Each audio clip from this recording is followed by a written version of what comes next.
So here we have the Toyota Auris Touring on a 65 plate. I'm going to start off by showing you around the outside of the car, and then we'll hop in and run through some controls on the inside. But from the outside, you can see it's a 5-door car with alloy wheels. Let's start off inside the boot and then work our way around the rest of the car from there. As we approach the back of the car, you can see we have plenty of boot space along with that 60/40 split folding rear seat, should you need to increase this space even further. Okay, so we're just going to work our way back round to the front of the car, and then we'll hop in and run through some controls on the inside. But now that we've done a full circle of it, you can see it's in excellent condition the whole way round. Just briefly before we climb in, I think it's what we're seeing the interior from this exterior point of view. There's plenty to run through on the dashboard, so let's hop in and we'll do that now. Okay, now that we're inside the car, we're going to start with the dials. On the left-hand side, we have the rev counter, and on the right-hand side, the speedometer and fuel gauge. In the middle, you can see the total miles of this car, which is 17,639. Above that, we currently have displayed a digital readout for your speedometer. You can change that information by using buttons on the steering wheel for various bits of trip computer and car information. Back round to the beginning again.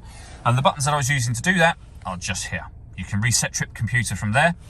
Over on the left-hand side, we have stereo and phone controls. Phone controls continue underneath that. You'll only be able to use the phone controls after such time as you pair the phone up. And that is done over on the stereo in the center just here. On top of all of that, I mean, you can pair your phone from down the bottom here. We have our music. Plenty of ways to listen to that, as you can see. AM, FM and DAB radio, auxiliary input. You can stream your music wirelessly via Bluetooth audio. We have a CD player, iPod input and USB input.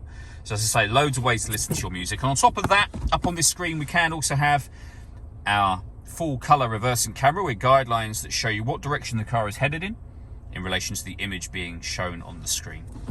Working our way down, we have the climate control. So you can adjust the temperature, the fan speed and the direction of the air.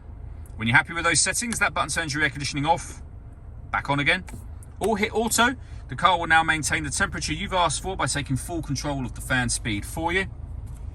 You can override that whenever you like. We can recirculate the air that's in the car. That's a great way of heating it up or cooling it down quickly depending on the temperature you set here. Or you can bring in fresh air from outside the car if you wish to. We have a 12-volt charging socket, USB and auxiliary inputs just there. You can close this over if you wish to. We then have a 6-speed manual gearbox. We can turn off the traction control, and this button turns off the stop and start. This car is designed to cut out when it's stationary in traffic, which in turn will save you fuel. I've just turned that system off in pushing that button. All that leaves me to say is thank you for taking the time to watch this video. If you'd like to see the car in person and have a test drive, please feel free to give us a call here at Glenbourne's. We'd love to hear from you soon.